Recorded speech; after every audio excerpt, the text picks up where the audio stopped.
Bismillahirrahmanirrahim.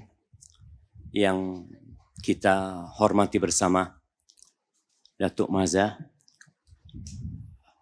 Mufti Perlis Hafizahullah Ta'ala, para alim ulama, para guru dan muslimin muslimat yang hadir. Ana ucapkan assalamualaikum warahmatullahi wabarakatuh.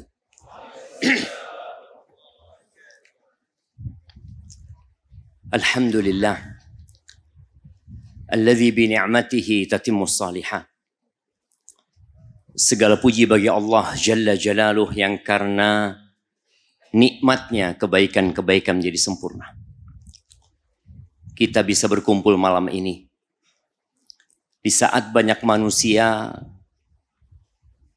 mungkin lebih memilih untuk berjalan-jalan, ya, untuk makan bersama keluarga. Tapi kita kumpul di salah satu rumah Allah Azza wa Jal bersama malaikat-malaikat yang juga turun untuk menyaksikan kajian ilmu. Allahumma salli wa sallim ala abdika wa rasulika sayyidina wa maulana Muhammadin wa ala alihi wa ashabihi ajma'in. Ya Allah, semoga salawat dan salam, berkah dan nikmat senantiasa Engkau curahkan untuk hamba kekasih-Mu, untuk baginda Nabi kita Muhammad alaihi salatu wassalam, untuk keluarga beliau, untuk istri-istri beliau, untuk putra-putri beliau, dan untuk seluruh sahabat Nabi. Semoga Allah meridhai kita bersama mereka. Amma ba'd, ana sangat berbahagia sekali ya bisa hadir di Masjid Alwi ini, di Perlis, yang sebelumnya ana tidak pernah bermimpi untuk datang ke tempat ini. Tapi apabila Allah berkehendak, maka tidak ada yang sulit bagi Allah Azza wa Jalla. Bicara kubur, maka kita akan ingat dengan kematian. Di saat keluarga, famili menangisi kita. Di saat mereka memandikan, mengkafani, kemudian mensolatin kita. Lalu kemana mereka bawa kita pergi? Mereka akan mengeluarkan kita dari rumah, membawa kita di atas keranda. Dan Rasul sallallahu alaihi wasallam menyebutkan, idza wudi'atil janazah wahtamalahar rijal al-aktafim. Apabila jenazah telah diletakkan kemudian dipandu ya di atas pundak-pundak mereka. In kanat salihatan, kalau jenazah itu jenazah orang soleh, maka dia akan mengatakan qaddimuni, qaddimuni, kata dia, segerakan aku, kata dia. Segerakan aku, katanya. Wa in kanat ghaira dzalik, tapi kalau dia bukan orang soleh, maka dia akan berteriak mengatakan, ya wailaha, aina yadhhabuna biha. Celaka, dia. Mau dibawa kemana jenazah itu, kata dia. Semua ciptaannya Allah mendengar, kecuali manusia dan bangsa jin. Ahibati fillah, jenazah kita akan dibawa menuju ke kuburan. Kemudian diletakkan di dasar tanah, lalu ditutupi dengan tanah. Ya, setelah jasad itu dikubur, maka keluarga mungkin akan mendoakan kita. Kita pun mungkin pernah mengangkat jenazah salah satu dari orang tua kita. Mungkin kita menangis. Dan mungkin ada orang-orang yang menangis kehilangan kita. Atau ada sebagian mereka yang berbahagia dengan kematian kita. Muslimin muslimat rahimakumullah. Kenapa mereka menangis? Kenapa jemaah? Mereka menangis mungkin karena kehilangan kita. Atau mereka menangis karena nggak tahu bagaimana kondisi kita di alam kubur sana. Itulah kuburan. Yang kata Nabi Muhammad alaihi salatu wassalam, yatba'ul mayyit thalath. Yang ikut mayit ke kuburan itu 3. Siapa yang mau sebutin? Nah, 3. Yang pertama, ada hadiahnya. Mana hadiahnya? Loh, ayo mas panitia, ada hadiah. Bawa hadiah ke sini. Yang ikut mayit itu 3. Nah,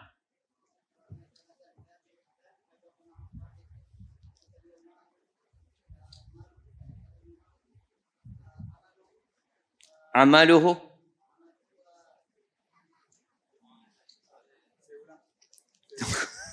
nggak bisa diulang sudah. Nah, yang ikut mayit 3, yang 2 pulang, yang 1 netep sama si mayit di kuburan sana.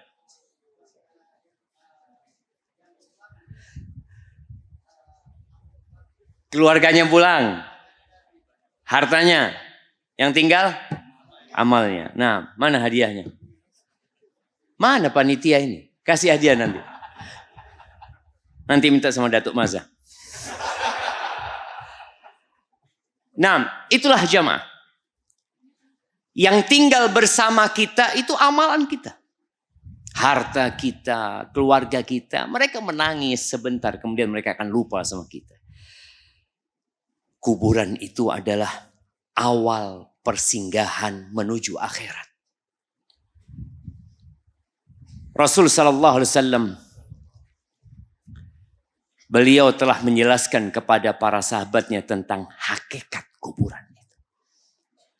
Kita semua akan merasakannya tanpa terkecuali. Manusia terindah yang paling dicinta Allah Azza wa Jalla. Apa kata Allah? Innaka mayyitun wa innahum mayyitun. Kata Allah, engkau mayit Muhammad alaihi salatu wassalam ya Rasulullah. Engkau mati. Dan semuanya bakal mati. Tanpa terkecuali. Dari ciptaan-ciptaan Allah Azza wa Jalla. Utsman bin Affan. Siapa yang tak kenal dengan Utsman? Yang kuburannya ada di Baqi sana.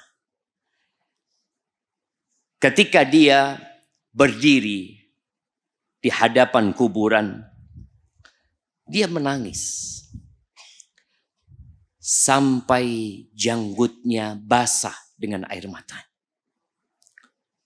Faqila lahu tadhkurul jannah wan nar fala tabki. Ada yang mengatakan kepada Utsman, engkau ketika menyebut surga, menyebut neraka, engkau nggak nangis. Tapi kenapa ketika engkau berdiri di depan kubur, engkau menangis? Faqala Utsman, inna nabiyya sallallahu alaihi wasallam qala, innal qabra awwalu manazilil akhirah.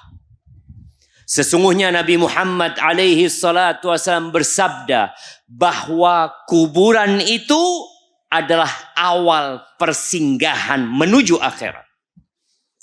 Fa inna jaminhu fama ba'dahu aisar. Kalau nih orang selamat di kuburan tuh, dari siksa kubur, dari fitnah kubur, maka persinggahan selanjutnya akan mudah bagi dia. Wa in lam yanju. Tapi kalau dia nggak selamat dari fitnah kubur dan azabnya, fama ba'dahu asyaddu minhu. Maka yang sesudahnya akan lebih berat. Persinggahan yang selanjutnya akan lebih dahsyat buat dia, jemaah. Utsman mengatakan, wa qala Rasulullah sallallahu alaihi wasallam, ma ra'aitu manzaran qat illa wal qabru afdha minhu. Aku tidak pernah melihat, kata Nabi SAW, sebuah pemandangan. Kita lihat ya, sekarang kuburan itu kadangkala megah, indah, tidak menakutkan. Kata Nabi SAW, aku tidak pernah melihat pemandangan yang lebih menakutkan daripada kuburan. Jamaah rahimakumullah, dahulu setelah manusia dikuburkan, apa yang dilakukan oleh orang-orang? Maka mereka akan mendoakan yang mati. Ketika sholat pun, apa yang kita baca? Allahumma ghfir lahu, warhamhu, wa'afihi, wa'fu anhu, wa akrim nuzulahu, wa wasi' mudkhalahu. Sampai doa yang diajarkan oleh Nabi alaihissalatu wassalam, walaupun yang meninggal itu adalah ulama, tetap kita mendoakan dia. Dan subhanallah, bicara ziarah kubur, yang tadi mungkin banyak orang-orang melihat ada ziarah-ziarah yang sudah tidak sesuai dengan syariat. Ketahuilah bahwa dahulu ziarah kubur itu diharamkan. Tidak boleh ziarah kubur. Semua ulama sepakat bahwa ada fase dalam perjalanan agama Islam ini. Orang-orang setelah menguburkan jenazah, dia mendoakan, selesai. Nggak ada lagi yang namanya ziarah. Kemudian Nabi alaihissalatu wassalam mengatakan, kuntu nahaitukum an ziyaratil qubur, ala fazuruha. Kata Nabi SAW, dulu aku pernah melarang kalian ziarah kubur. Sekarang kalian ziarahi kuburan itu. Kenapa disuruh ziarah kubur? Fa innaha tudzakirul akhirah. Ternyata ziarah kubur itu mengingatkan kepada akhirat. Kalau ziarah kubur mengingatkan kepada akhirat, melembutkan hati. Tapi kenapa dulu dilarang? Kenapa kok tidak boleh dahulu orang-orang itu ziarah kubur? Maka di sini para ulama menjelaskan, karena mereka baru saja masuk Islam. Mereka masih terbiasa dengan tradisi dan budaya jahiliyah. Yang dikhawatirkan kalau mereka ziarah kubur, mereka akan menghidupkan tradisi-tradisi dan budaya jahiliyah. Maka dilarang. Sebagian ulama mengatakan, li'anna dzalika yufdi ila syirk. Karena ziarah kubur bisa mengantarkan kepada kesyirikan. Maka dilarang sama Nabi SAW. Li'ajli niyaha indaha. Karena juga boleh jadi orang ziarah kubur nangis-nangis meratapi niyaha di kuburan itu. Maka dilarang. Wa qila li'annahum kanu yatafakharuna biha. Atau juga karena tradisi dan budaya jahiliyah.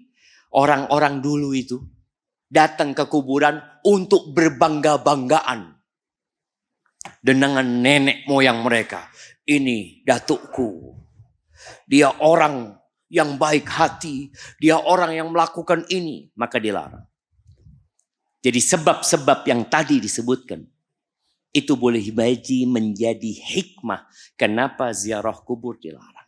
Tapi tatkala umat Islam sudah belajar Islam, tauhid mereka sudah menghujam di dalam hati mereka, boleh ziarah kubur. Bahkan dianjurkan oleh Nabi SAW. Jamaah rahimakumullah, Nabi pun ziarah kubur. Beliau berziarah ke Baqi. Kadangkala beliau berziarah ke Uhud. Di Uhud itu ada berapa sahabat yang dimakamkan di sana? Nah, berapa? Anda mau tanya, kapan terjadi perang Uhud? Berapa kekuatan musuh dan berapa kekuatan umat Islam dan berapa yang meninggal dari umat Islam? Hadiahnya mana? Kok nggak nyampe-nyampe sini hadiahnya? Besok. Oh, lagi dicarikan hadiahnya. Nah, jamaah. Berapa? 33 yang meninggal. Kurang banyak. Nah, 70 betul. Masya Allah. Kasih hadiahnya dia. Nah. Iya, tadi ada satu lagi yang jawab situ. Barakallahu fikum. 70 sahabat yang meninggal di Uhud. Mereka mati syahid. Dan di tengah-tengah mereka ada Sayyidus Syuhada. Hamzah bin Abdul Muttalib. Paman Nabi SAW. Bicara kedudukan mereka di sisi Allah. Jangan ditanya. Sampai-sampai Allah mengatakan di surat Ali Imran. Ayat 169 sampai 171. Allah mengatakan. وَلَا تَحْسَبَنَّ الَّذِينَ قُتِلُوا فِي سَبِيلِ اللَّهِ أَمْوَاتًا. Kalian jangan menyangka orang-orang yang tewas di jalan Allah itu mereka mati. Jangan disangka mereka mati loh. Betul. Dalam pandangan manusia mereka sudah mati, mereka sudah dikuburkan di sana.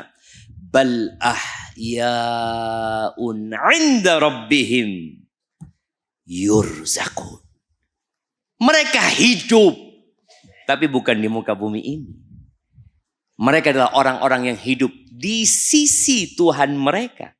Dan mereka mendapatkan rizki. Farihina bima atahumullahu min fadlih. Mereka hidup bergembira dengan apa yang Allah berikan dari karunia-Nya kepada orang-orang itu.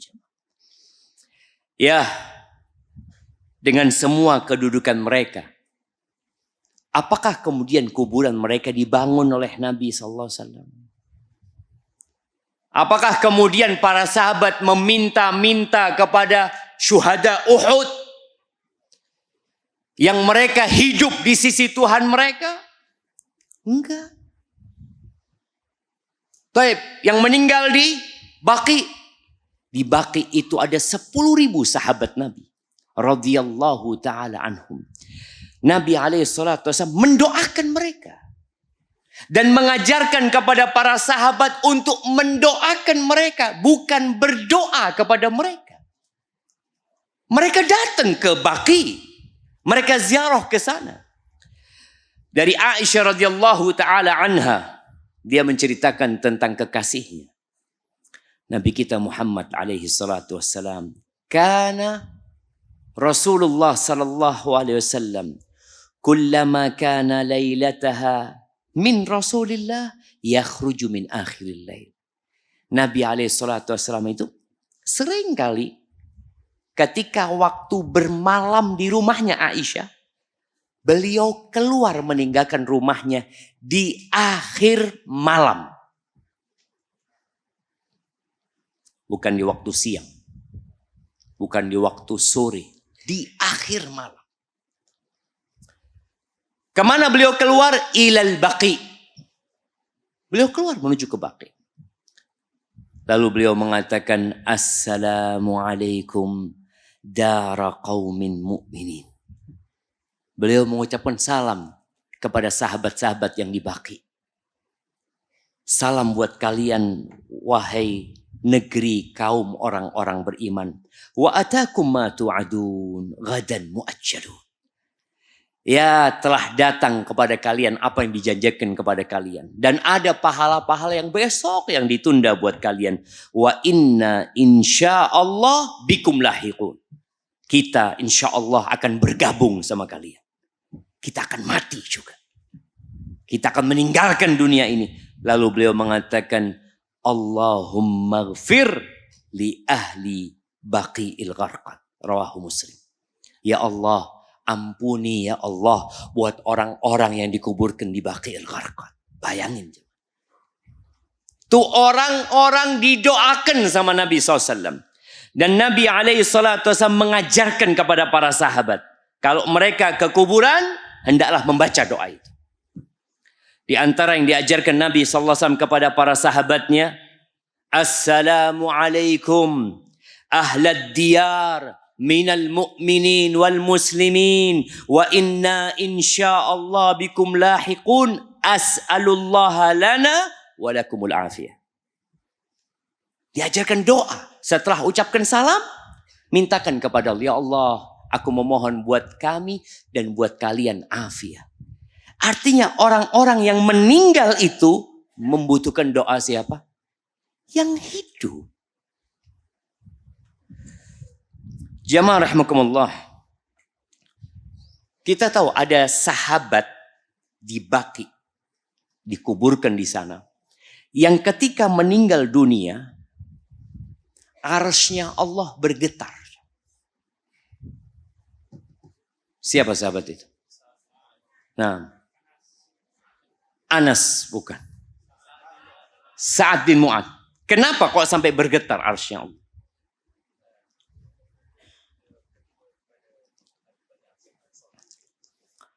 Nah, kasih hadiahnya. Mana hadiahnya? Kasih sini, taruh sini biar Ustadz yang kasih.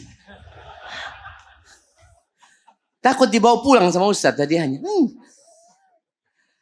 Nah, Masya Allah. Barakallahu fikum. Syukran. Hayakumullah. Iya, kita lihat Sa'ad bin Mu'adz. Dia salah satu pemimpin kabilah Ansar.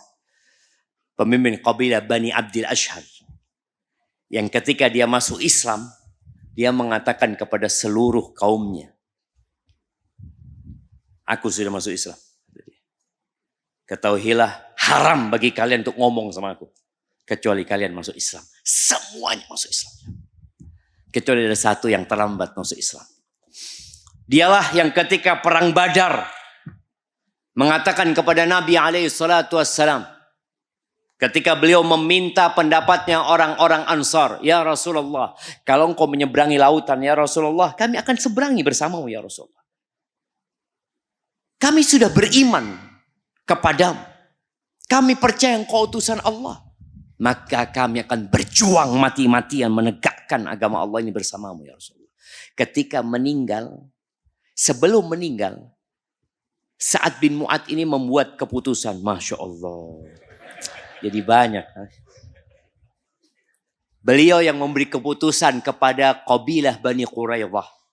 Karena mereka berkhianat dari kaum Yahudi itu jemaah. Untuk dibunuh yang laki-laki yang dewasa dan ditawan yang anak-anak dan wanita. Itu Sa'ad bin Mu'adz. Rasul SAW mengatakan tentang dahsyatnya kuburan. Beliau mengatakan, "Lau naja ahadun min dhammatil qabri la naja Sa'ad bin Mu'adz." Kalau ada orang yang selamat dari himpitan kuburan. Jadi ketika jenazah ditaruh, dia dihimpit oleh kuburan. Kalau ada orang yang selamat, pasti Sa'ad bin Mu'adz selamat. Tapi nggak selamat. Jemaah rahimakumullah. Dan beliau alaihissalatu wassalam ketika selesai menguburkan jenazah, walaupun itu jenazah sahabatnya yang soleh, sahabat-sahabatnya yang insya Allah masuk surga, beliau itu berdiri mengatakan, istaghfiru li akhikum wasalullaha lahu tasbit fa innahu al-ana yus'al. Beliau alaihissalatu wassalam mengatakan, mohonkan ampun buat saudara kalian. Siapa yang meninggal? Siapa yang mati? Sahabat Nabi. Beliau mengatakan mohonkan ampun.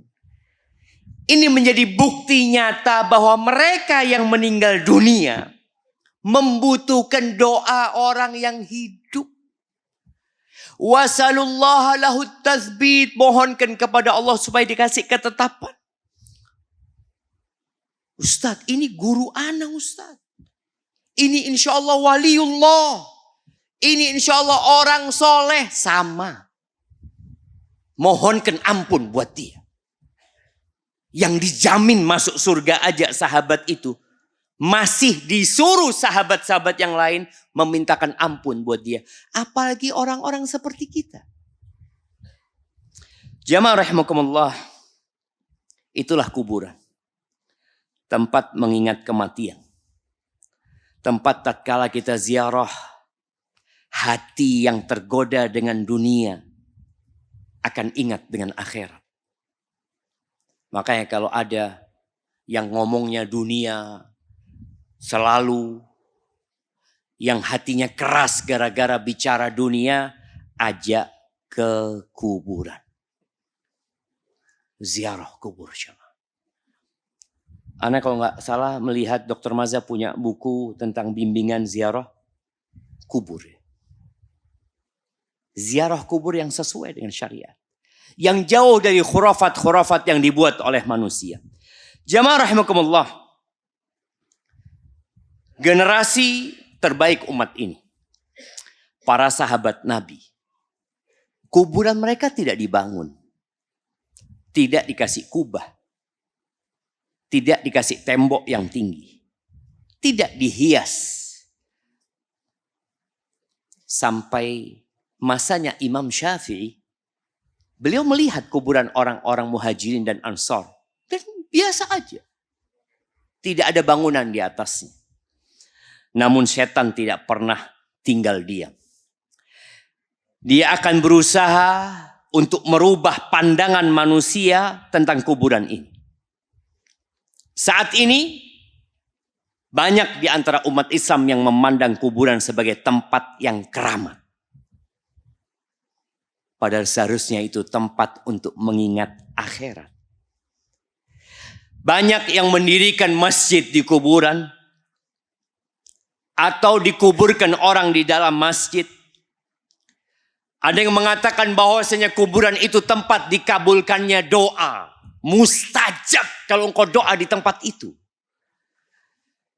Bahkan ada yang menjadikan orang yang mati sebagai sarana untuk tawassul. Dia berkata kepada gurunya, guru tolong mintakan kepada Allah. Padahal dia yang mendoakan gurunya. Dia yang memintakan ampun buat gurunya. Gurunya sudah terputus dari dunia. Tapi kan dia punya karomah.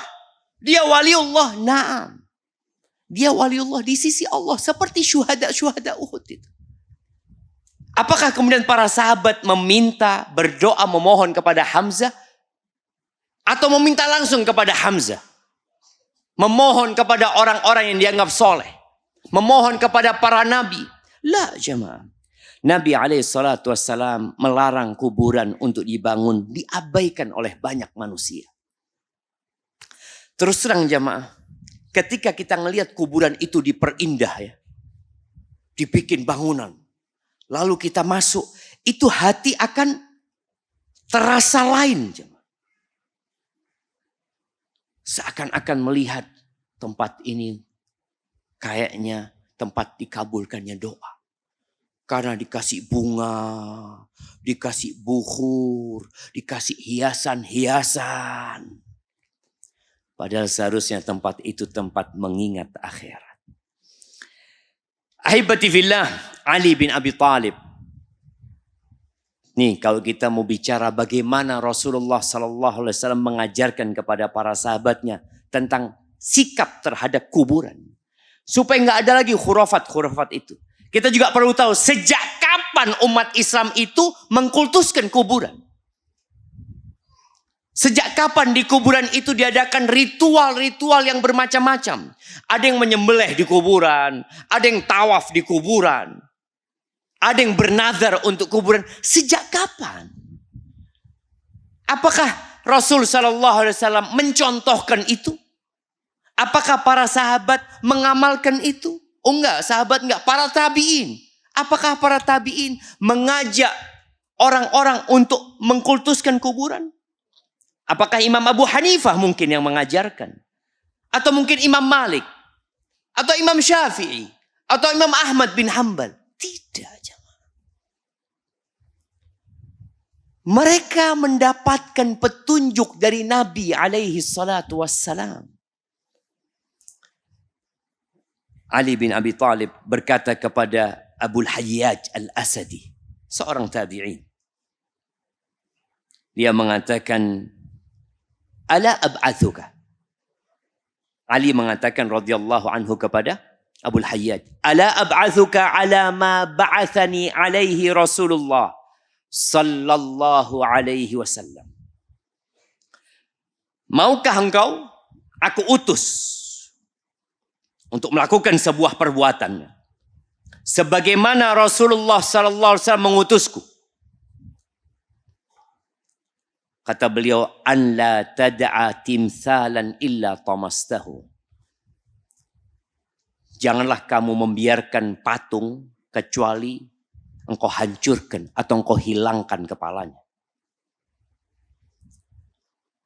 Wala qabran musyrifan illa sawaitahu. Ini tugas nih, Nabi beri aku tugas. Janganlah engkau melihat kuburan yang lebih tinggi dari yang lainnya itu, kecuali engkau ratakan sama tanah. Selesai jemaah. Orang mati itu menghadapi pertanyaan-pertanyaan mungkar dan nakir. Tapi dibikin cerita-cerita jemaah.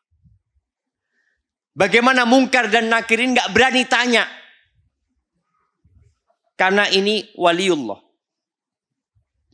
Ada banyak cerita dibuat. Di negeri kita, di Indonesia ada banyak khurafat diceritakan. Ada seorang yang dianggap waliullah memberikan kertas kepada muridnya. Nanti kalau engkau mati, kasihkan kepada mungkar dan nakir. Betul, jemaah. Itu dibuat seperti itu. Seakan-akan kuburan itu tempat yang tidak menyeramkan. Kalau engkau ikut aku, aman sudah. Katakan murid Ustadz Fulan. Nggak akan tanya mungkar dan nakir. Na'udzubillah min dzalik. Bagaimana orang-orang benar-benar membuat kuburan itu tadi? Dijadikan tempat-tempat keramat dengan cerita-cerita khurafat yang dibuat-buat oleh mereka. Kuburan boleh tinggi, tapi mungkin 1 jengkal. Gundukan tanahnya itu, tapi lebih dari itu nggak boleh. Apakah disamakan Ustadz kuburan orang soleh, kuburan Ustadz sama kuburan orang biasa? Sama saja. Lihat di Baqi sana. Loh, terus apa yang membedakan? Amalnya. Amalnya yang bedakan. Ketika dia orang soleh, kuburan itu akan diluaskan sepanjang dia memandang. Walaupun sama dengan kuburan yang di sebelahnya yang tidak soleh. Karena alamnya sudah berbeda. Yang akan mendampingi dia adalah amal soleh dia. Kalau dia orang soleh. Kalau dia orang buruk, amal buruk dia yang akan mendampingi dia. Jamaah rahimakumullah.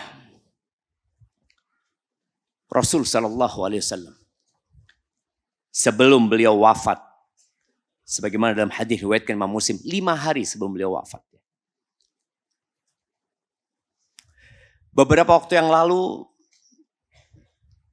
kita tahu ada tokoh Katolik yang meninggal. Paus keberapa? Nah, nggak tahu antum. Iya, Paus keberapa lah. Antum lihat dia dikuburkan di mana? Di biara, di gereja. Isinya gereja itu kuburan-kuburan. Kuburan-kuburan kardinal mereka ini. Ketika antum lihat orang-orang Katolik itu. Ana pernah ke Spanyol, ana lihat. Ketika masuk ke salah satu biara mereka itu, ini kuburannya kardinal ini, kuburan disebutkan kuburan. 5 hari sebelum Nabi kita Muhammad alaihissalatu wassalam meninggal dunia. Beliau mengatakan, inni abra'u ilallah ayyakuna li minkum khalil. Aku berlepas diri kepada Allah Azza wa Jal dari mempunyai seorang khalil. Seorang kekasih yang dekat sekali. Fa innallaha qad ittakhadhani khalilan. Karena Allah sudah menjadikan aku kekasihnya. Kama ittakhadha Ibrahim khalila. Sebagaimana Allah menjadikan Nabi Ibrahim sebagai kekasih Allah Azza wa Jalla. Lau kuntu muttakhidan khalilan min ummati lattakhadtu Abu Bakar.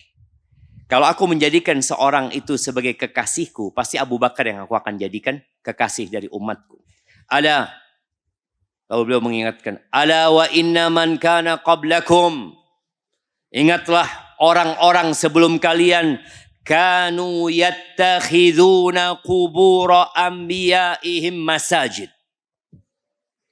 Orang-orang sebelum kalian itu, mereka menjadikan kuburan-kuburan nabi-nabi mereka sebagai tempat-tempat ibadah mereka. Sebagai masjid-masjid buat mereka. Ala fala tattakhidul qubura masajid. Ingat, jangan kalian jadikan kuburan itu tempat ibadah. Masjid-masjid jangan, kata Nabi SAW. Fa inni anhaakum an dzalik. Aku melarang kalian melakukan itu.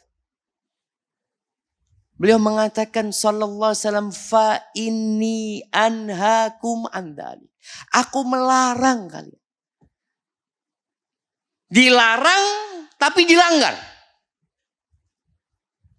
Tadi Anda sampaikan, ketika kuburan itu diperindah, dibangun, kemudian orang datang ziarah kubur, kemudian mencium aroma bukhur ya macam-macam ya.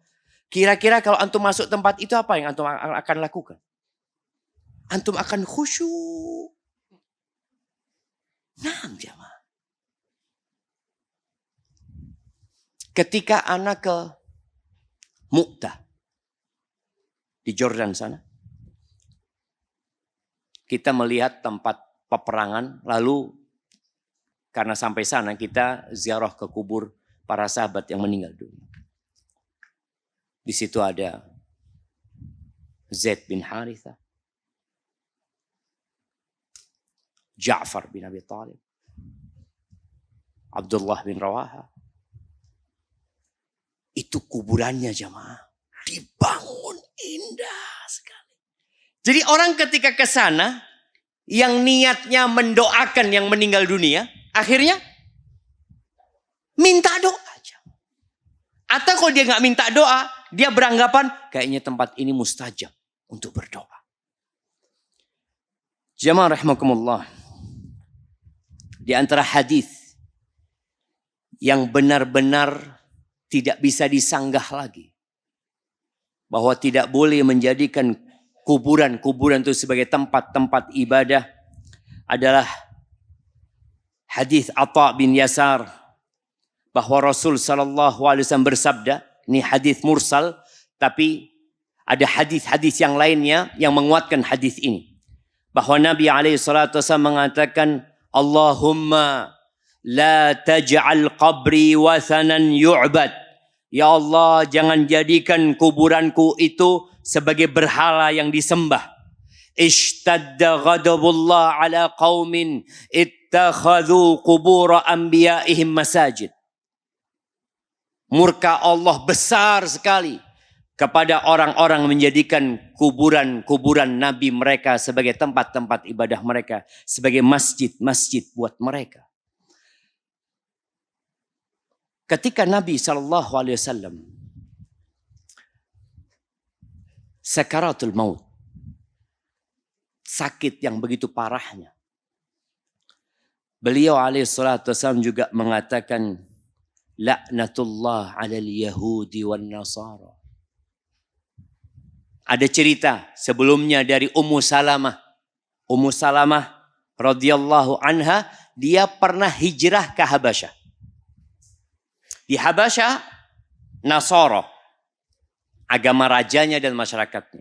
Dia cerita, di situ ada gereja Bunda Maria yang ada di Habasyah.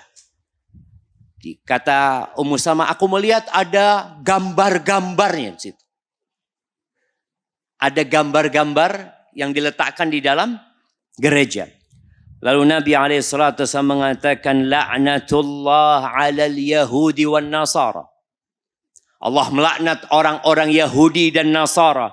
Ittakhadhu qubur anbiya'ihim masajid. Mereka menjadikan kuburan-kuburan nabi mereka sebagai tempat-tempat ibadah buat mereka. Kata Aisyah yang meriwayatkan hadis ini, yuhadzir ma sana'u. Beliau memperingatkan, jangan sampai umatnya melakukan itu. Walaula dzalika ubriza qabruh.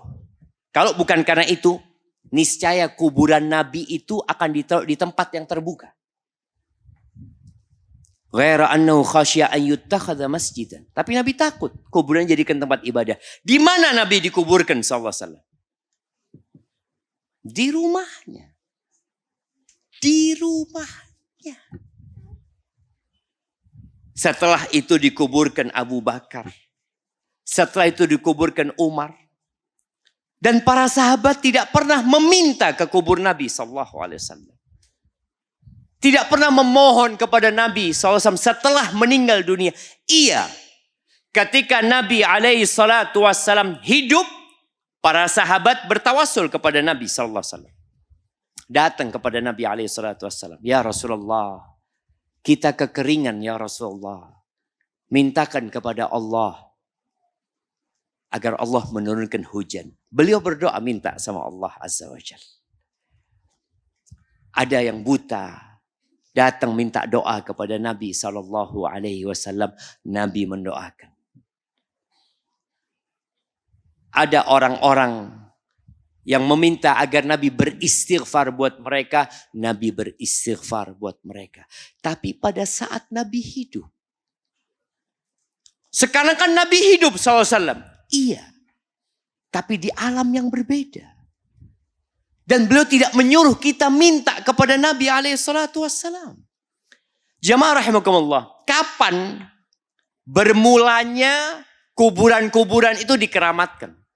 Kapan kemudian kuburan itu dibangun dan umat Islam mulai ramai di kuburan? Ada yang tawaf di kuburan.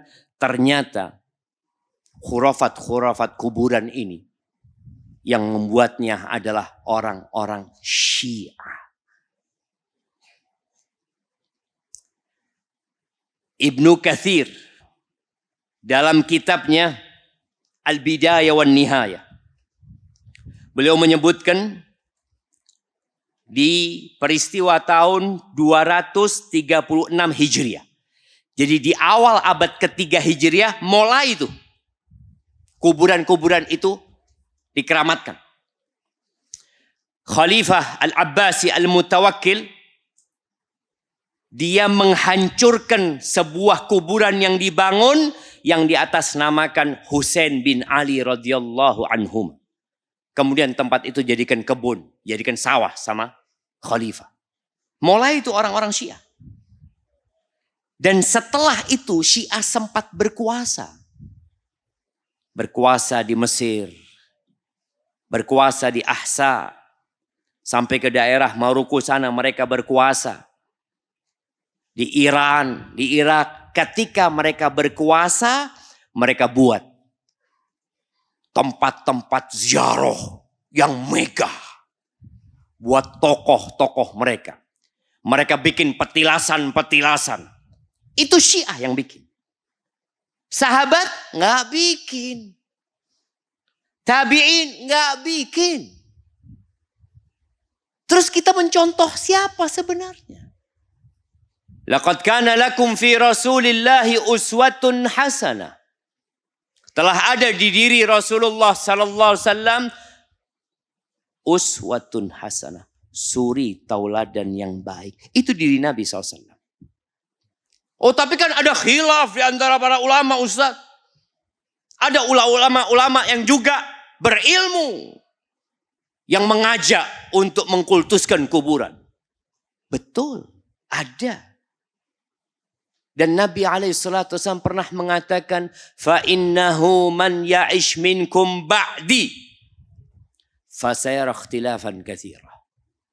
Barang siapa yang hidup setelah aku mati, maka niscaya dia akan melihat banyak khilaf, banyak perselisihan. Ada yang mengatakan boleh, ada yang mengatakan tidak boleh, ada yang mengatakan haram, ada yang mengatakan halal, ada yang mengatakan sunnah, ada yang mengatakan bid'ah. Masyarakat dibikin bingung. Ya. Terus apa solusinya? Fa'alaikum bisunnati wa sunnatil khulafa'ir rasyidin al-mahdiyyin min ba'di. tamassaku biha wa 'addu 'alaiha bin nawajid wa iyyakum wa muhdatsatil umur fa inna kulla muhdatsatin bid'ah wa kulla bid'atin dhalalah. Kata Nabi SAW, ketika kalian melihat banyak perselisihan, pertikaian yang membuat kalian bingung, maka kalian berpegang teguhlah dengan sunnahku. Dan sunnah khalifah-khalifah yang mendapatkan petunjuk setelah aku. Lihatlah sunnahnya Abu Bakar. Ikutilah sunnahnya Umar. Ikuti sunnahnya Utsman. Utsman dikuburkan di Baqi sana. Ikuti sunnahnya Ali bin Abi Thalib radhiyallahu taala anhum. Pegang sunnahku itu dan sunnah khalifah-khalifah sesudahku, gigit dengan gigi geraham kalian. Soalnya kalau dipegang mungkin lepas ya. Tapi kalau kalian gigit, kalian akan lebih kuat menggigitnya dan boleh jadi kalian mati mempertahankan sunnah. Dan berhati-hati dengan perkara-perkara yang baru dalam urusan agama ini. Karena itu disebut bid'ah. Dan semua bid'ah itu sesat, kata Nabi SAW. Jamaah rahimakumullah. Ya, kita nggak mau dengan Syiah. Ustaz. Muncul kelompok-kelompok sufi atau sebagian dari mereka yang mewarisi budaya mengkultuskan kuburan. Sehingga di mana-mana dibuat kuburan. Dibangun. Tanyalah, apa hukumnya bangun kuburan? Diperindah. Baca kitab-kitab fikih. Bagaimana ulama menjelaskan. Tapi tetap saja dibangun. Ditinggikan, dibikin rumah. Kemudian mereka mengajak orang-orang untuk menziarahi kuburan. Jamaah rahimakumullah. Dari dulu kita disunnahkan ziarah kubur. Dari dulu. Kuburan siapa? Kuburan siapa saja. Ada kuburan dekat rumah kita, ziarahi kuburan. Untuk apa tujuannya? Ingat mati. Ingat akhirat. Dan mendoakan yang mati. Itulah yang dilakukan para sahabat Nabi. Bukan kita ziarah kubur untuk meminta kepada yang mati. Ahibati fillah. Ada yang ketika datang ke kuburan meminta kesembuhan.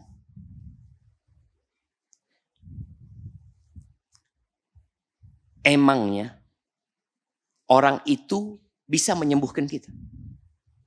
Ya nggak bisa loh Ustaz. Tapi kan dia dekat sama Allah. Ada yang minta anak. Ada yang minta jodoh. Siapa yang pernah ke kuburan minta jodoh di sini?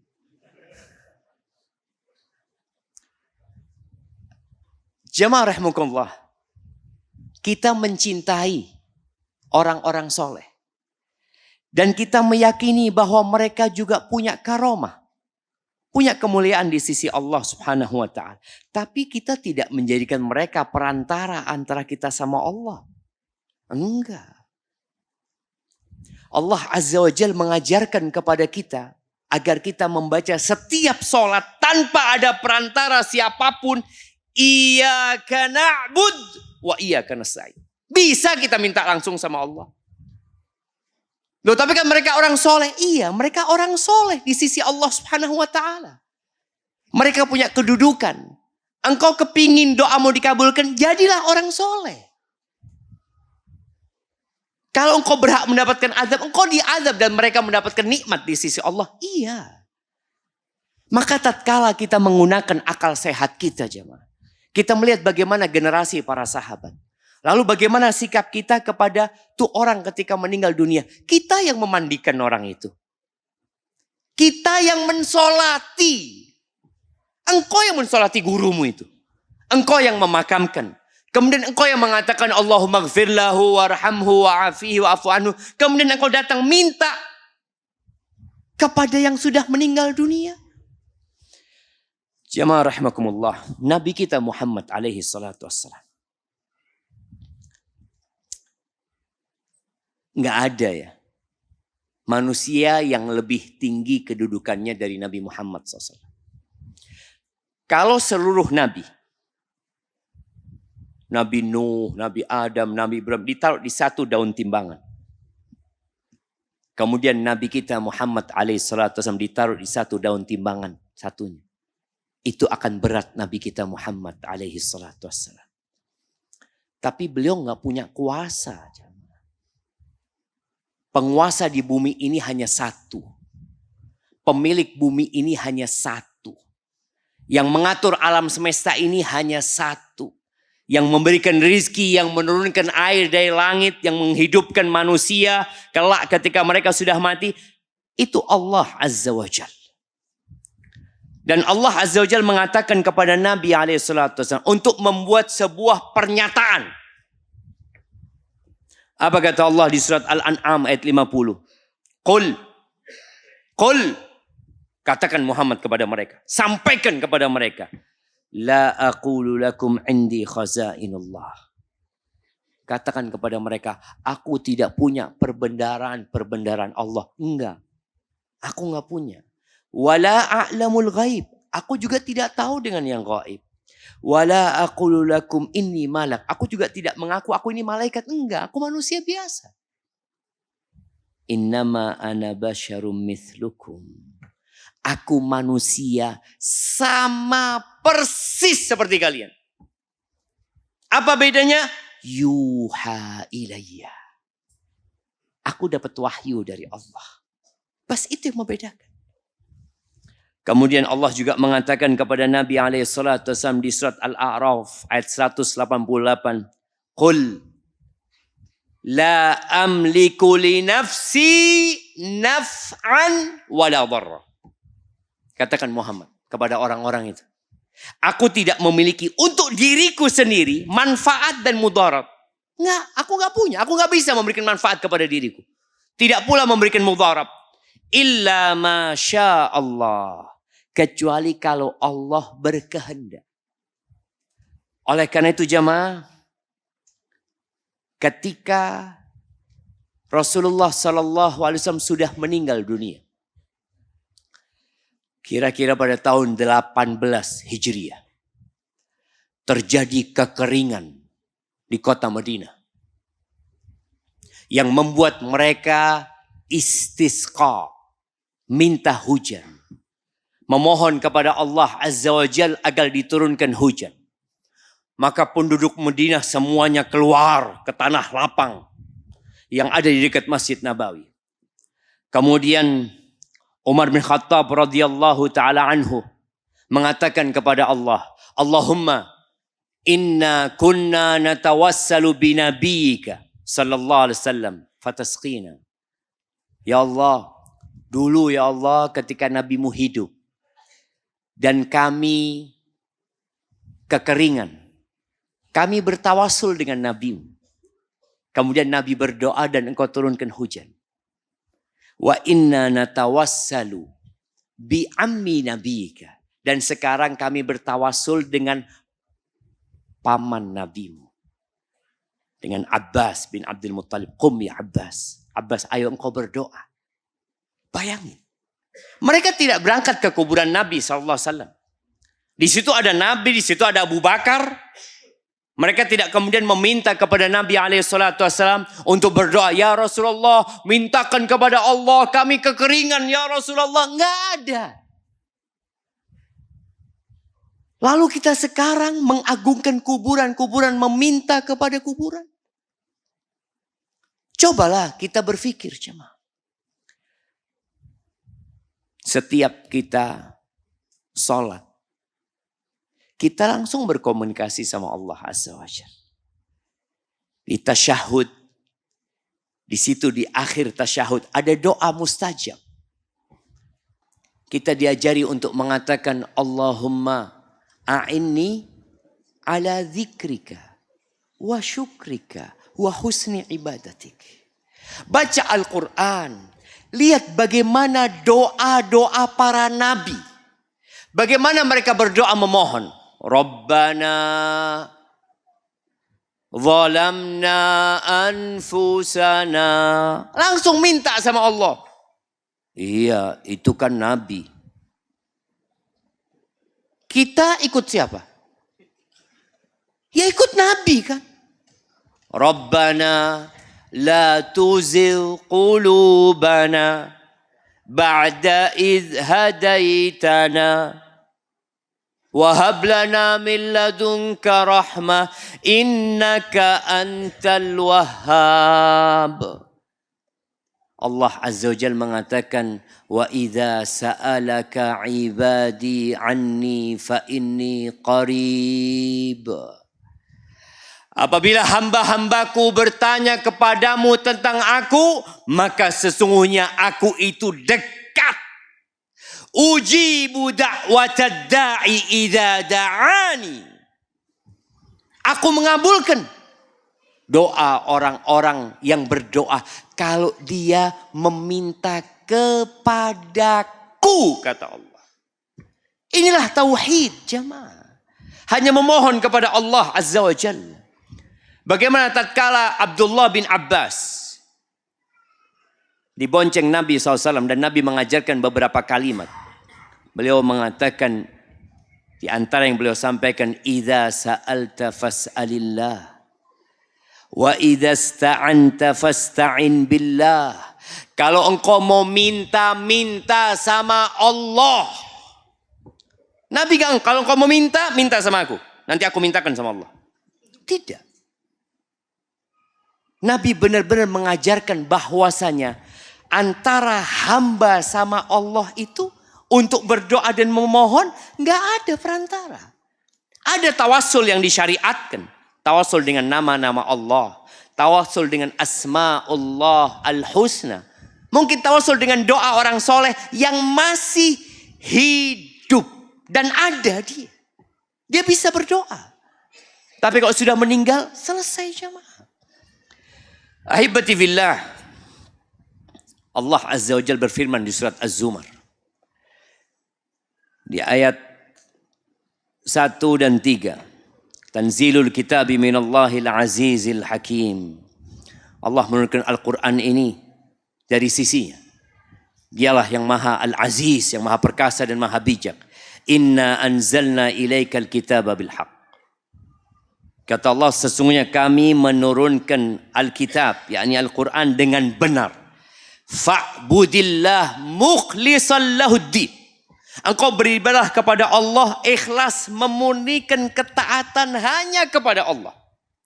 Sembahlah Allah saja. Mau minta, minta sama Allah. Bertawakal kepada Allah. Membutuhkan pertolongan, minta sama Allah Azza wa Jalla. Apapun yang kau inginkan dalam kehidupan ini. Apapun.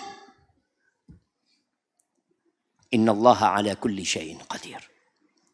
Ala lillahi dinul khalis. Milik Allah itu agama yang murni. Agama yang bersih dari segala kesyirikan. Walladzina ittakhadhu min dunihi awliya.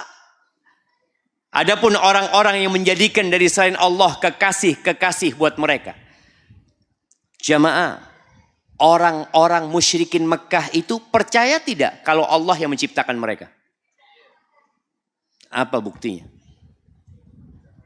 Nah, Abu Jahal percaya nggak kalau Allah yang menciptakan langit dan bumi? Percaya. Abu Lahab? Terus kenapa mereka kok diperangi sama Nabi SAW?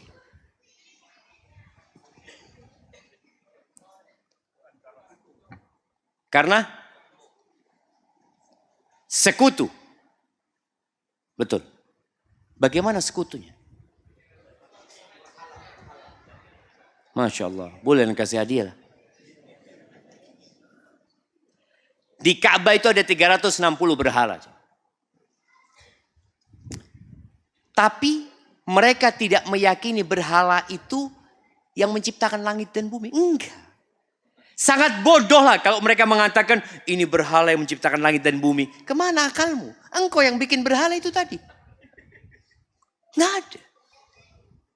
Dan mereka tahu berhala itu tidak bisa berbicara, tidak bisa ngomong, nggak bisa mendengar. Tapi ketika mereka ditanya kenapa kok disembah? Mereka mengatakan mana abuduhum illa liuqarribuna ilallahi zulfa. Kami tidak beribadah kepada mereka kecuali sekedar untuk mendekatkan kami kepada Allah Azza wa Jalla. Innallaha yahkumu bainahum fima hum fihi yakhtalifun. Allah akan memberikan keputusan atas apa yang mereka perselisihkan kelak pada hari kiamat. Itu yang terjadi sama orang-orang musyrikin. Mereka percaya Allah yang menciptakan langit dan bumi, tapi tidak berdoa memohon kepada Allah. Maka buat umat Islam,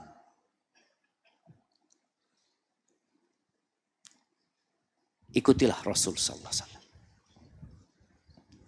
Kenapa kok kita bicara kajian sunnah? Ya?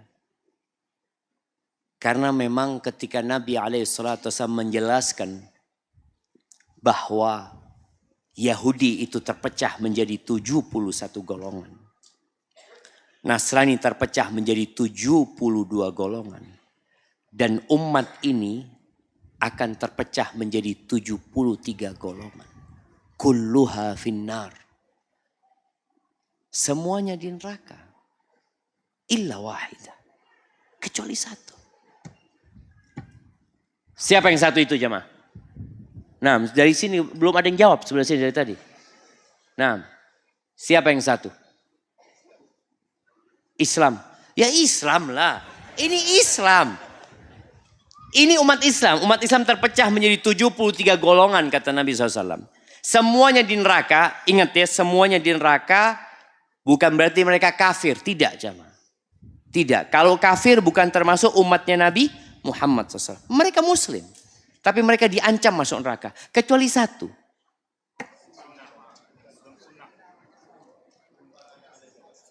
Nah ini nih.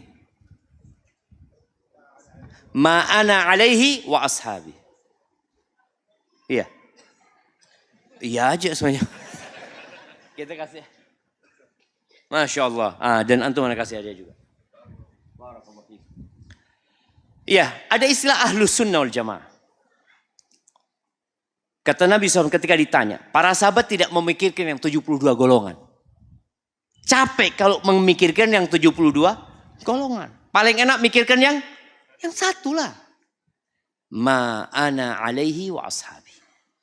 Mereka yang menjalankan Islam, mempraktekkan Islam seperti yang aku jalankan bersama sahabat-sahabatku. Udah jemaah. Kalau kita ingin selamat, ikutin mereka. Tapi kadangkala kalau kita sudah mengikuti mereka, kita akan diasingkan di masyarakat. Akan dicela oleh masyarakat. Dianggap aliran sesat. Dianggap menyimpang dari tradisi dan budaya yang ada. Nggak apa-apa. Mereka mau ngomong apa, yang penting kita benar-benar menjalankan sunnah Nabi SAW. Mengikuti mereka. Adapun bicara kuburan, kita kembalikan kuburan. Orang itu sudah mati, sudah selesai dia. Tugas kita mendoakan orang itu. Terus kenapa kita harus minta sama orang itu? Kapan Nabi SAW nyuruh sahabat, kalian berangkat tuh ke syuhada Uhud. Mustajab tuh kalau doa di sana. Enggak. Nabi SAW berdoa buat mereka. Abu Bakar berdoa buat mereka. Umar mendoakan mereka. Mereka sudah meninggal dunia. Selesai urusan mereka dengan dunia. Naam. Idza mata ibnu Adam in qata'a amaluhu illa min thalath. Kalau manusia meninggal putus amalannya kecuali 3. Nah. Apa 3? Iya amalannya putus kecuali 3 yang tidak putus. Sedekah jariah. Ilmu yang bermanfaat. Doa anak soleh. Masya Allah. Fadhal kasih hadiah. Nah putus semua amalan kecuali 3 jemaah. Maka kita bagaimana tatkala kita meninggal dunia, kita memiliki 3 hal itu. Ya, kita punya sedekah jariah. Boleh jadi kita juga berharap ya, ada banyak yang mengantarkan kita ke kuburan. Karena mereka mendoakan kita. Tapi mereka hanya mendoakan kita sekali. Terus mereka pergi. Doa yang nggak putus biasanya doa anak soleh. Kalau soleh anaknya. Kalau nggak soleh, orang tuanya hidup nggak didoakan. Apalagi mati. Jadi sedekah jariyah, doa anak soleh. Kemudian yang ketiga, ilmu yang bermanfaat. Jamaah rahimakumullah. Itu mungkin dapat Anda sampaikan pada kesempatan kali ini. Semoga menambah keimanan kita. Dan apa yang kita kaji malam ini tolong sampaikan kepada yang lainnya. Ajak kalau kita punya kerabat, dia mungkin sering beribadah di kuburan, katakan tempat yang paling dicintai Allah di muka bumi ini adalah masjid. Ayo ke masjid. Engkau mau iktikaf, iktikaf di masjid. Bukan iktikaf di kuburan. Loh betul loh jamaah, ada orang-orang yang iktikaf di kuburan. Dia duduk di sana. Anak punya paman itu rahimahullah, dia cerita. Dia dikasih amalan untuk berangkat ke salah satu kuburan keramat. Karena dia ada masalah sama istrinya sampai akan terjadi perceraian ya. Dia dikasih amalan baca di kuburan itu untuk membaca kalau nggak salah qul huwallahu ahad 3000 kali. Betul jemaah. Artinya orang itu kalau cuma 3 kali, cuma 3 kali biasa. Tapi kalau 3000, kayaknya benar ini jemaah. Jadi ketika banyak mereka beranggap benar dan berangkat jemaah. Anda nggak tahu di Malaysia seperti apa. Tapi di banyak negeri itu, di negeri kita banyak tempat-tempat orang iktikaf di kuburan. Mencari di sana petunjuk di kuburan, bukan di rumah Allah Azza wa Jal. Padahal tempat tadi yang paling dicintai Allah adalah rumah Allah. Dan kalau bicara Ustaz, kita ingin doa kita mustajab. Ada waktu-waktu mustajab. Ada tempat-tempat mustajab. Baik. Sebutkan 5 waktu mustajab. Siapa yang mau jawab? Nah. Berdiri biar. Nah. Pada waktu hujan turun. Antara adzan dan iqamah. Arafah jauh sana. Iya, hari Arafah enggak apa-apa. Nah. Ketika buka puasa. Sepertiga malam akhir, Masya Allah. Nah, artinya ketika kita, Anda kepingin doa Anda mustajab. Ada waktu-waktu mustajab. Baik, tadi memang disebutkan. Waktu itu ketika turun hujan. Sepertiga malam akhir. Antara azan dan iqamah. Kemudian ketika sujud. Ketika tasyahud akhir. Kemudian apa lagi? Hari akhir hari Jumat. Itu waktu mustajab. Kalau Arafah jauh lah. Nggak semua orang bisa ke Arafah. Tapi tadi ketika puasa. Orang puasa punya doa mustajab. Ketika engkau ingin, ya Ustaz aku kepingin doa aku mustajab. Sudah lakukan hal itu. Ada tempat-tempat mustajab. Taib, sebutkan 3 tempat mustajab. Tempat. Nah. 3 tempat mustajab. Mana jemaah? Iya. Masjidil Haram. Masjid Nabawi. Masjidil Aqsa.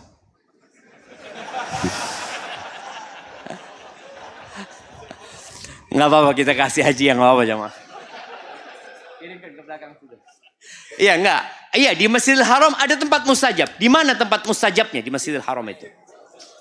Nah, di Masjidil Haram.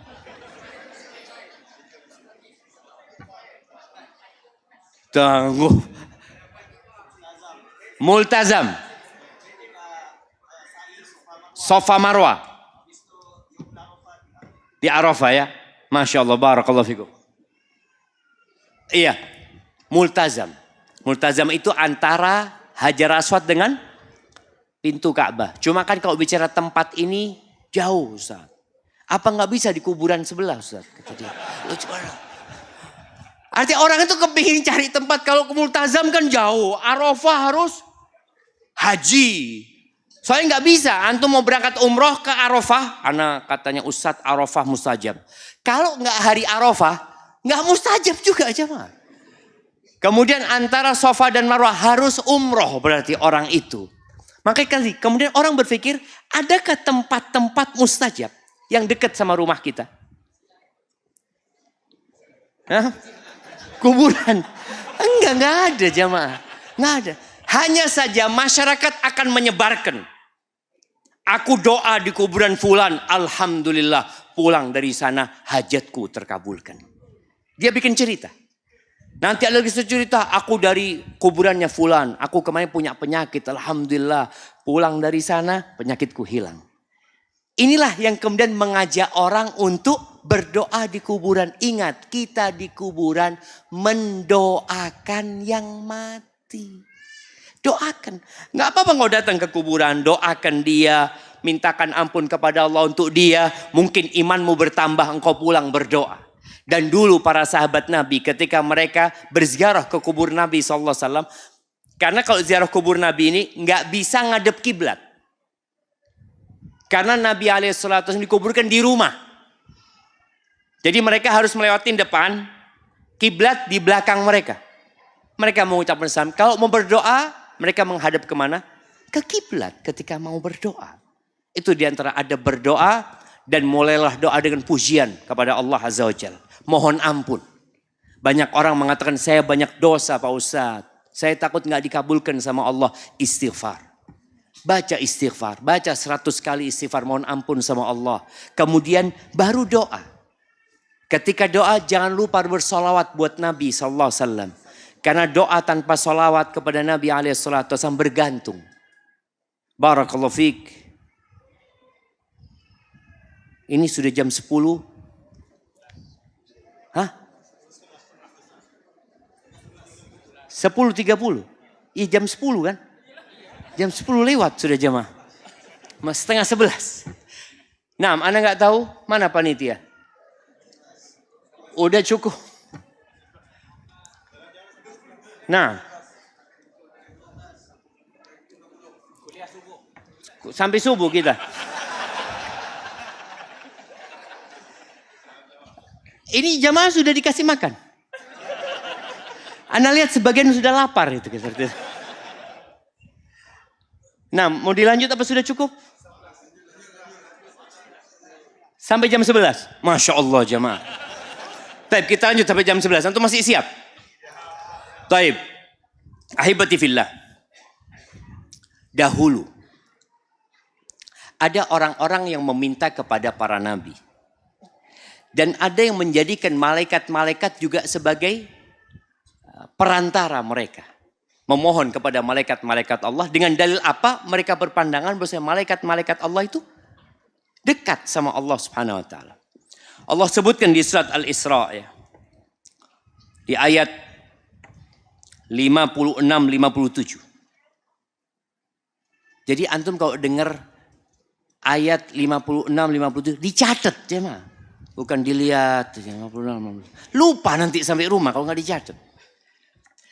Kata Allah Azza wa Jal, "Qul id'ul ladzina za'amtum min duni fala yamlikuna kashfadh dhurri 'ankum wala tahwila."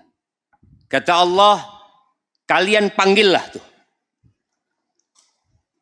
orang-orang atau makhluk-makhluk yang kalian anggap mereka itu sebagai Tuhan-Tuhan atau sebagai pengabul doa-doa kalian. Mereka tidak bisa menyingkap kesulitan dari diri kalian sedikit pun.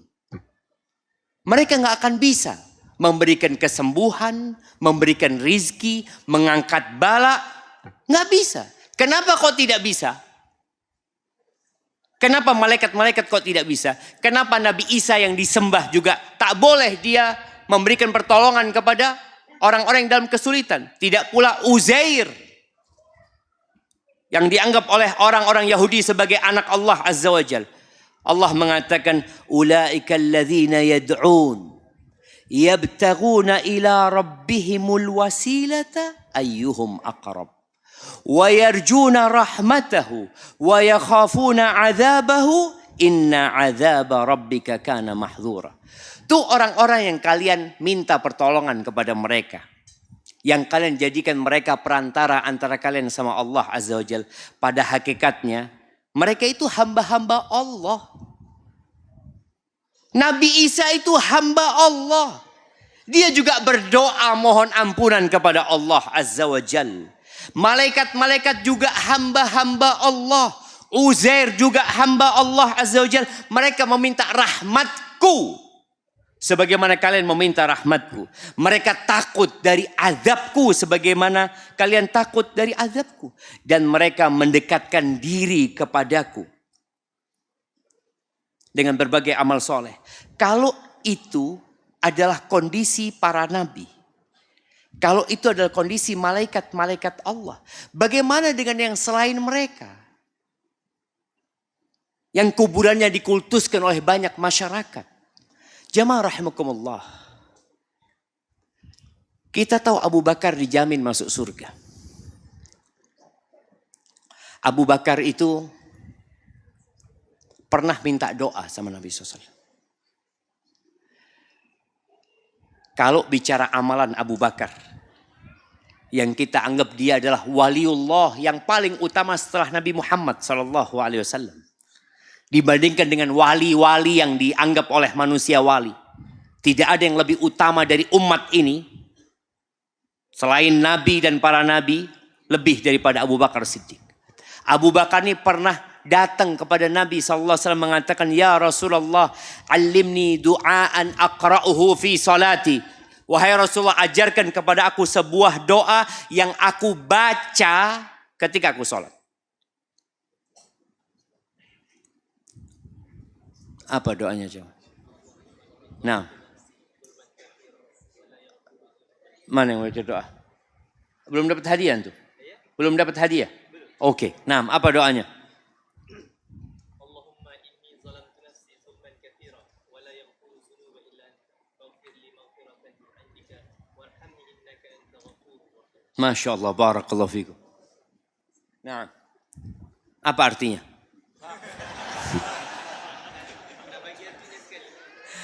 Iya, jamaah kita lihat ya.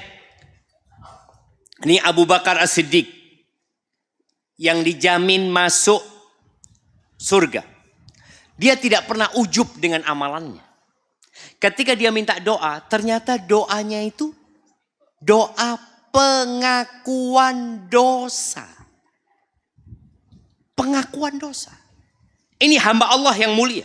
Katakan wahai Abu Bakar, Allahumma, Ya Allah, inni zalamtu nafsi zulman katsira. Ya Allah, sesungguhnya aku menzalimin diriku dengan kezaliman yang banyak. Kalau Abu Bakar banyak, bagaimana dengan kita? Bagaimana dengan wali-waliullah yang lainnya?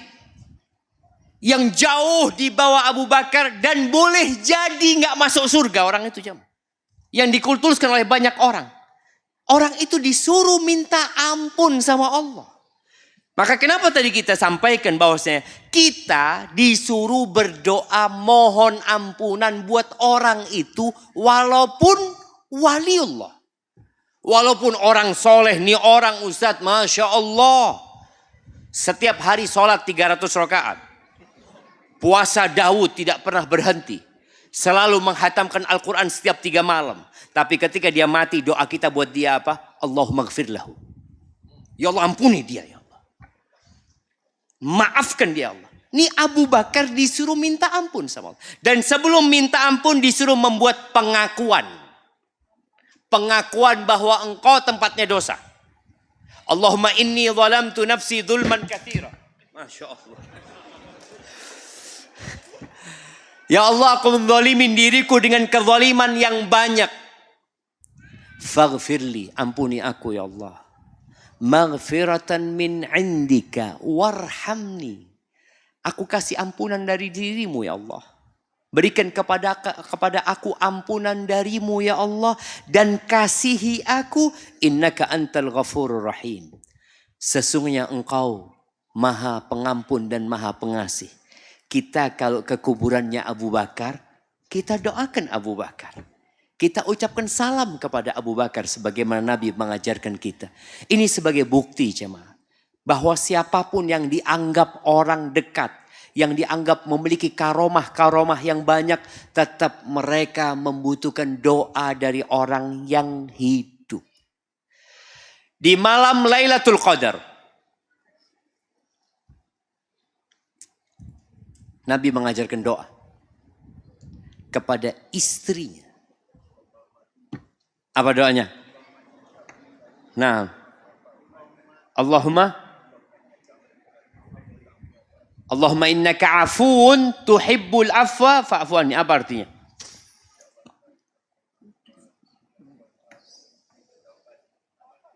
Tunggu. Ulangi lagi. Ya Allah,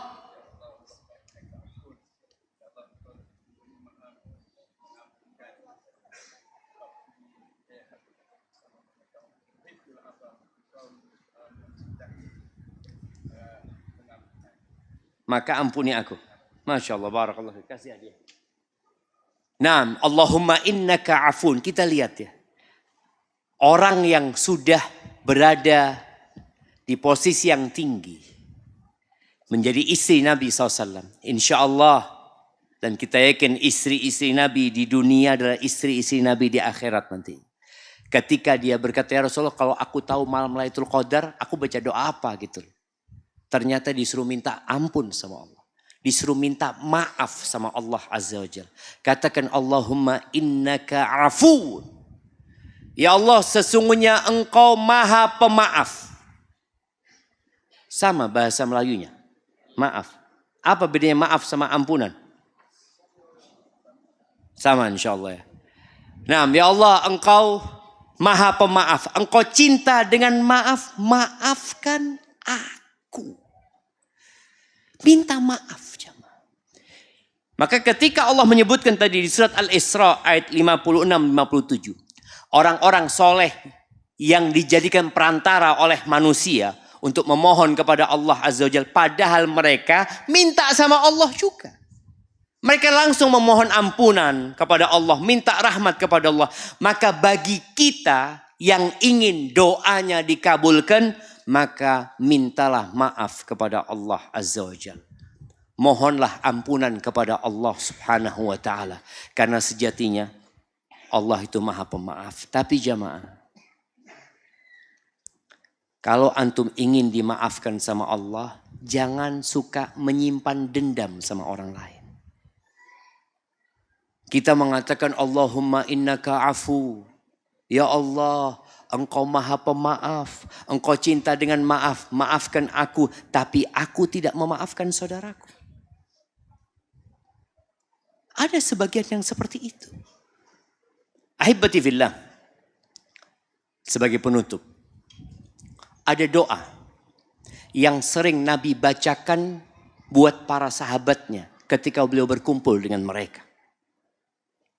Beliau mengatakan Allahumma qsim lana min khasyatik ma tahulu bihi bainana wa baina ma'asik. Ya Allah, bagikan buat kami rasa takut kepadamu yang dengannya kami terhalang dari perbuatan kemaksiatan. Wa min ta'atika ma tuballighuna bihi jannatak. Dan bagikan buat kami ya Allah ketaatan kepadamu. Yang dengannya engkau sampaikan kami ke surgamu. Wa minal yaqin ma tuhawwinu bihi alaina masaibad dunya. Dan berikan kepada kami keyakinan. Yang dengannya musibah-musibah dunia menjadi ringan. Jamaah, ketika antum berdoa setahun tidak dikabulkan sama Allah. 2 tahun tidak dikabulkan. 10 tahun minta anak gak dikabulkan sama Allah. Minta yakin sama Allah bahwa semua sudah ditakdirkan sama Allah. Nabi Ibrahim itu berdoa minta anak sama Allah. Rabbi habli minas salihin. Baru dikasih anak ketika umur berapa? Nah, 80. Iya, 80 sekian. Hah?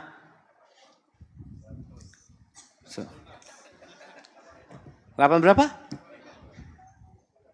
85. 85 tambah 1. 86, kasih hadiahnya, enggak apa-apa. Ketika umur 86 tahun. Jadi ketika antum berdoa nggak dikabulkan sama Allah, ana sudah berdoa Ustaz. Ya tadi kadang-kadang ada orang ngomong minta di kuburan itu, minta di tempat itu. Jangan. Nabi Ibrahim nunggu dikabulkan doa sampai umur 86 tahun dalam beberapa riwayat. Baru Allah kasih Ismail. Dikasih sama Allah anak. Nabi Zakaria sampai umur 100 tahun jemaah. Nabi. Kita tuh kadang-kala terburu-buru. Ingin doa kita segera dikabulkan. Sehingga kita cari jalan ini, jalan itu. Padahal jalan itu tidak disyariatkan dan jalan itu tidak dibenarkan.